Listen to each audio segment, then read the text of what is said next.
Widya itu kalau nggak disenggol pertama kalinya harusnya introspeksi diri. Itulah seorang Widya.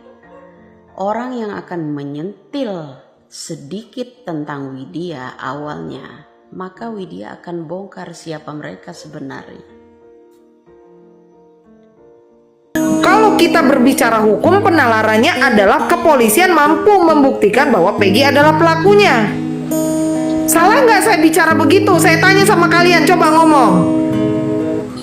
Salah nggak saya bicara begitu? Nggak salah. Ya nggak salah sih Kak. Nggak salah saya ini mau tanya, coba. Salah nggak saya bicara begitu? Ya, cuma kamu yang cocos jual mulut di sini, jual muka, ya cari uang di TikTok. Ya, kamu membicarakan sesuatu yang tidak kamu paham. Kamu membicarakan sesuatu tidak dasarkan hukum. Kamu membicarakan sesuatu yang tidak ada buktinya. Guys, perseteruan antara Ibu Widya dengan tim pengacara Hotman Paris, Mbak Putri semakin memanas. Bagaimana kelanjutan kasusnya? Berikut informasinya.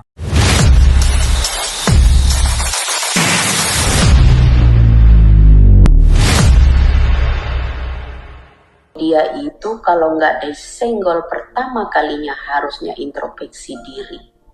Itulah seorang Widya. Orang yang akan menyentil sedikit tentang Widya awalnya, maka Widya akan bongkar siapa mereka sebenarnya.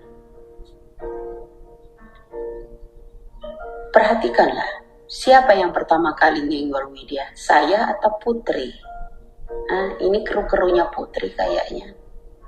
Kalau saya dibilang menghalangi mereka, atas dasar apa mereka bilang kalau Widya itu menghalangi kedua pengacara ini? Atas dasar apa? Itu kata-kata yang pertama menyenggol saya. Oke? Guys, jadi karakter Ibu Widya ini kalau dia tidak disenggol duluan, maka dia tidak akan menyenggol balik. Tapi kalau dia sudah disenggol duluan, maka dia bakalan membongkar semua rahasia orang tersebut sampai ke akar-akarnya. Ini hal terjadi dengan Ibu Widya dan Putri pengacara Vina yang juga merupakan tim pengacara dari Hotman Paris. Mereka saling berseteru guys. Padahal sebenarnya mereka berdua ini sama-sama untuk membuka kasus ini dan mendapatkan keadilan untuk korban, yaitu Vina. Namun karena memang tidak sependapat atau mungkin ada problem di antara mereka berdua, jadinya saling serang menyerang guys, saling menyindir. Bahkan dikabarkan baru-baru ini Putri pengacara Vina ini mengadakan sayembara untuk mencari keberadaan Widya dan ingin melaporkannya guys. Media nanya, bagaimana pendapat Ibu Putri terhadap penangkapan kepada terduga Peggy? Ya saya tentunya mengatakan Hal tersebut mungkin berawal dari Putri yang menghakimi Peggy Setiawan yang di Bandung itu adalah pelaku pembunuhan Vina Cirebon. Padahal Ibu Widya menganggap dan yakin mempunyai bukti juga kalau Peggy Setiawan yang di Bandung itu bukan pelaku pembunuhan Vina, namun dia hanyalah korban salah tangkap, ditumbalkan oleh orang-orang yang mempunyai pangkat dan jabatan serta uang guys. katakan bahwa ya saya mengapresiasi Polda Jabar, mengucap rasa syukur karena sudah dilakukan pengungkapan yang selama ini kita nanti-nantikan. Berarti kalau ditetapkan Peggy sebagai tersangka, sejauh ini kalau kita berbicara hukum, penalarannya adalah kepolisian mampu membuktikan bahwa Peggy adalah pelakunya.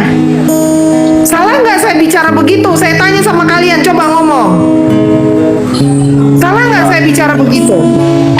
Nggak salah. Ya nggak salah sih Kak. Nggak salah saya ini mau tanya, coba. Salah nggak saya bicara begitu? Itu prosedurnya yuk, memang begitu. Iya nggak salah, kan informasinya udah update seperti itu waktu itu. Betul, Ya, nggak salah. karena saya mengutip dari keterangan Polda, saya korban.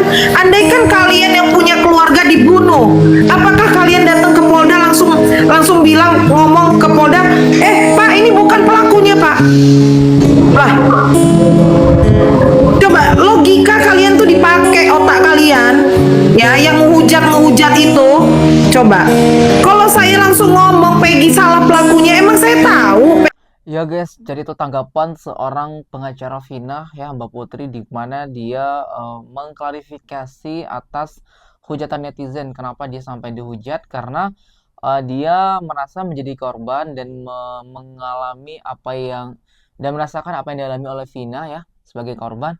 Dan saat Peggy Setiawan ditetapkan sebagai tersangka, makanya dia mengiyakan, dan karena memang ini yang dia nanti-nantikan selama ini, seperti itu ungkapannya. Namun yang membuat netizen itu tidak respect terhadapnya, karena harusnya ciri-ciri DPO dengan yang ditangkap ini kan beda nih. Harusnya ditelusuri lebih jauh lagi, jangan langsung menghakimi kalau itu adalah pelaku pembunuhan Vina. Padahal dari kriteria dan ciri-cirinya pun juga sudah sangat jauh berbeda. Makanya banyak yang menghujat, termasuk juga ketidaksependapatan dengan Ibu Widya, guys. Dan juga menanggapi video tersebut, ada warganet yang memberikan komentar pedas terhadap putri pengacara Vina ini.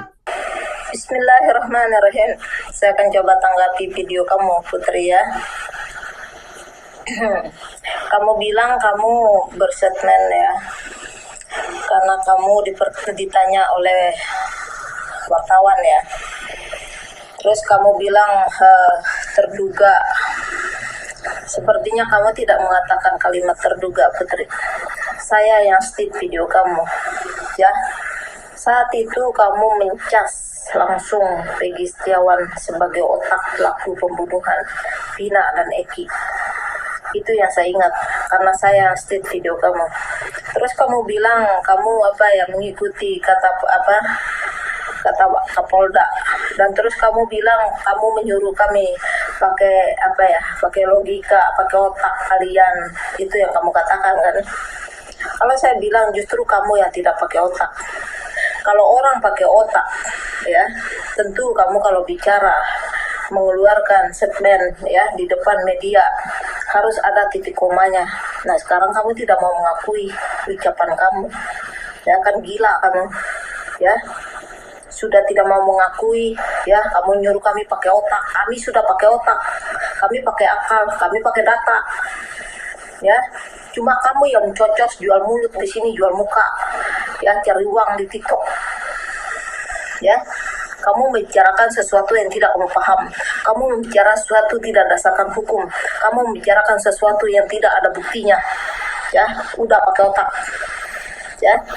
Kalau orang pakai otak, Putri, ya, tentu mendasarkan hukum, mendasarkan bukti dengan ucapan.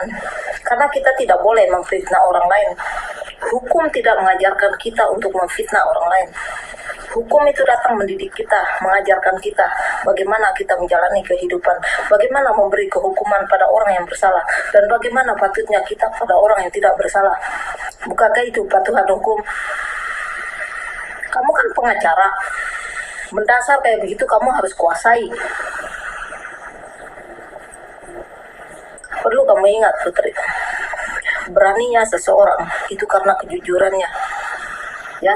Takutnya seseorang, ya, karena dia munafik. Pecundang bukan hanya takut pada lawannya, pecundang bahkan takut dengan bayangannya sendiri. Jadi perlu kamu ingat itu baik-baik. Sekarang kamu katakan kamu mengikuti kata Kapolda. Kapolda sendiri nggak punya bukti penangkapan tentang Peggy, ya. Kalau benar-benar kalian menguasai tentang hukum, tentu kalian akan berkata, bagi orang yang belum ada bukti tidak bisa dibilang itu tersangka, pasti terduga. Kalau sudah ada buktinya baru disebut itu sebagai tersangka. Ya, karena ada bukti real di depan matanya bahwa dialah pelakunya. Kalau belum ada bukti, bagaimana kita bilang itu tersangka? Ya, buktinya belum ada. Itu disebut sebagai terduga. Itu kalau kalian mengikuti hukum yang ada. Tapi kan kalian keluar dari jalur konteks hukumnya. Ya, kalian gaya-gaya sebagai pengacara, ya. Tapi tentang hukum aja kalian sebenarnya secara mendasar tidak kalian kuasai. Ya. Cuma jual bacot ini. Sekarang kamu tidak mau mengakui, ya, ucapan kamu sendiri, ya. Kan munafik kamu seperti ini. Kamu selalu bilang diri kamu korban.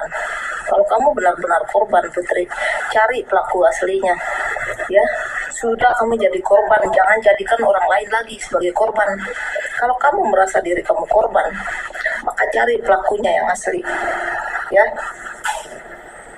Udah mengaku dirinya korban, kamu mengingatkan orang lain jadi korban lagi, ya. Tambah-tambah tuh dosa kamu, ya. Jangan merasa kebal dosa kamu, ya. berapa besar dosa. Ya guys, jadi itu komentar pedas dari warganet atau netizen terhadap pengacaranya Vina ini, Putri, yang sekarang berseteru dengan Ibu Widya.